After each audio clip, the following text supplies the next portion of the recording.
मतलब आप अपनी हार से इतना ज़्यादा डर गए हैं कि मुख्यमंत्री जी का नाम लिए बिना अब आपको पता है कि जो शर्म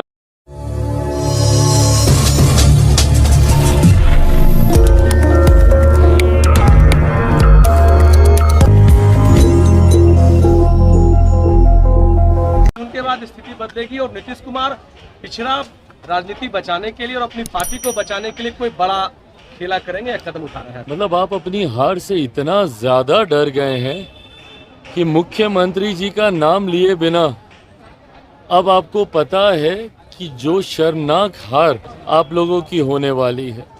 ऐसे में बार बार इस बात को कहना, कहीं ना कहीं आप वोटर्स को आप इन्फ्लुएंस करने का प्रयास कर रहे हैं ना, कि आखिरी चरण के मतदान में वोटर्स को इन्फ्लुएंस कर दिया जाए, ये कहकर कि भैया चुनाव के बाद तो इधर आएंगे ही। जब मेरे मुख्यमंत्री बार बार डंके की चोट पर इस बात को कह चुके हैं कि अब इन लोगों के साथ जाने का कोई मतलब नहीं है, उसके बाद इन बातों का या मेरे मुख्यमंत्री जी के नाम का गलत इस्तेमाल करना कहाँ तक उचित है भाई। अगर आपको अपनी रणनीति पर विश्वास नहीं है, अगर आपको इस बात का विश्वास नहीं है कि जो कैंपेन आप लोगों ने किया है जनता उस कैंपेन में आपका साथ देगी, उसके लिए आप लोगों को भ्रमित करने की सोच के साथ मेरे मुख्यमंत्री के नाम का इस्तेमाल कर रहे हैं। भाई ये भी बात जनता पूरी तरीके से समझती है। आप लाख बोल लीजिए चुनाव के बाद ये होगा, चुनाव के बाद वो होगा, कुछ नहीं होगा। चुनाव के बाद विधानसभा का चुनाव होगा और उसमें भी एनडीए की सरकार आएगी, इसमें कहीं कोई शंका नहीं। पिछले दिनों मोहन यादव बिहार आए थे, उन्होंने परिवारवाद को लेकर बयान दिया था। तो तेजस्वी यादव का कहना है कि एनडीए का गठबंधन किनके साथ है, दोनों लोजपा के साथ है, मांझी जी के साथ है, क्या ये परिवारवाद वाली पार्टी नहीं है? भाई परिवारवाद की परिभाषा तो मेरे प्रधानमंत्री खुद ही स्पष्ट तौर से बोल चुके हैं और मैं भी मानता हूं इस बात को कि किसी बड़े व्यक्तित्व का सुपुत्र या सुपुत्री होना आपका सौभाग्य हो सकता है, आपकी काबिलियत नहीं। सौभाग्य आपको मौका दे सकती है, पर आपकी काबिलियत ही आपको आगे लेकर जाएगी, आपको जीत दिलाएगी। उदाहरण मैं देता हूं ना भाई, चिराग पासवान भी 2014 में जमुई से चुनाव लड़ा था, महज 85,000 वोटों से मेरी जीत हुई थी। रामविलास पासवान जी का सुपुत्र प्रधानमंत्री की लहर, जीत का मार्जिन 85,000। 2019 में उसी जमुई में चुनाव होता है और चिराग पासवान 2.5 लाख से ज़्यादा वोटों से चुनाव जीतता है। इसका मतलब उन 5 सालों में चिराग पासवान ने काम किया, जनता का विश्वास जीता। इसका दूसरा उदाहरण, पाटलिपुत्रा में भी चुनाव हो रहा है ना, मीसा दी वहाँ से चुनाव लड़ रही हैं। मीसा दी 2014 में भी चुनाव लड़कर हारी, 2019 में भी चुनाव लड़कर हारी, उसके बाद भी 2024 में उन्हीं को टिकट मिल जाता है। ये परिवारवाद है। एक व्यक्ति अगर यही आपका कार्यकर्ता होता और 2-2 बार चुनाव अगर हारता तो क्या तीसरी बार पुनः पार्टी आपको टिकट देती? कतई नहीं देती। पर आपको आज टिकट मिल रहा है, ये परिवारवाद की परिभाषा है, जहाँ पे कार्यकर्ताओं का आप हक मारते हैं। भाई अगर नहीं आपके परिवार से आती तो तीसरी बार उनको टिकट नहीं मिलता। इस परिवारवाद के खिलाफ मेरे प्रधानमंत्री भी बात। लॉ कॉलेज के छात्र की हत्या होती है पटना में और विपक्ष कहीं न कहीं लॉ एंड ऑर्डर को लेकर सवाल खड़ा कर रहा है।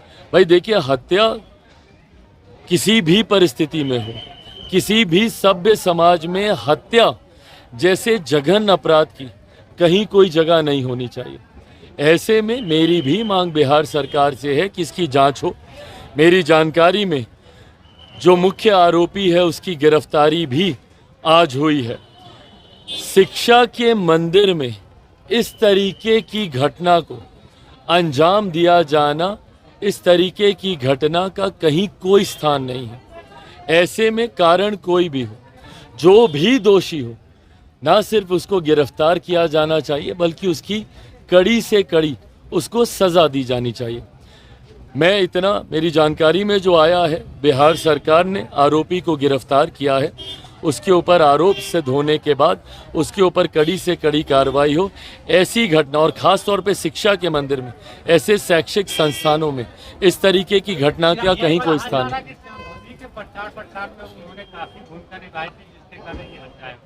अगर ये राजनीतिक द्वेष से उठाया गया कदम है तो और ज़्यादा ये अपराध जघन्य है। ऐसे में मैं अभी नहीं जानता कि किस सोच की वजह से क्यों इस घटना को अंजाम दिया गया, क्या इसके पीछे कारण है। मुझे लगता है आज गिरफ्तारी हुई है, जैसे जैसे ये जानकारी और ज़्यादा हम लोग के सामने आएगी, ज़रूर इसके ऊपर कार्रवाई की जाएगी। बट हाँ, आज की तारीख में हम लोग परिवार के साथ हैं, मेरी पार्टी के लोग वहाँ गए हैं। जल्द हम लोग भी पीड़ित परिवार से हम लोग मुलाकात करेंगे और जो जानकारी सामने आएगी उसके आधार पर कार्रवाई की जाएगी। लालू यादव की बेटी, दोनों बेटी चुनावी मैदान में है और लालू यादव अपनी बेटी के लिए केवल चुनावी प्रचार के लिए उतरे और किसी भी प्रत्याशी के लिए नहीं उतरे। अब ये वो परिवारवाद है जिसके खिलाफ चिराग पासवान भी है, मेरे प्रधानमंत्री नरेंद्र मोदी जी भी हैं। क्या आपके लिए आपके कार्यकर्ता मायने नहीं रखते? कल को अगर ये आपकी सुपुत्री नहीं होती तो आप चुनाव प्रचार में जाते ही नहीं, क्योंकि ये आपकी अपनी बेटी हैं, इसीलिए आप इनके चुनाव प्रचार में जा रहे हैं। क्या वो बाकी के कार्यकर्ता जिसमें महिला भी हैं भाई, क्या वो आपकी बेटी नहीं है? क्या आप उनको अपनी बेटी नहीं मानते? क्या आप उन कार्यकर्ताओं को आप अपना सुपुत्र बेटा नहीं मानते जो आप ही की पार्टी से चुनाव लड़ रहे हैं? ये भेदभाव जब किया जाता है, ये परिवारवाद को ये दर्शाता है। आप सिर्फ एक व्यक्ति का के पक्षधर आप इसलिए हो क्योंकि वो आपका खून है, ये साबित करता है कि आप दूसरों को पराया मानते हैं। ये गलत परिवारवाद की परिभाषा है जिसके खिलाफ मेरे प्रधानमंत्री भी हैं, हम लोग।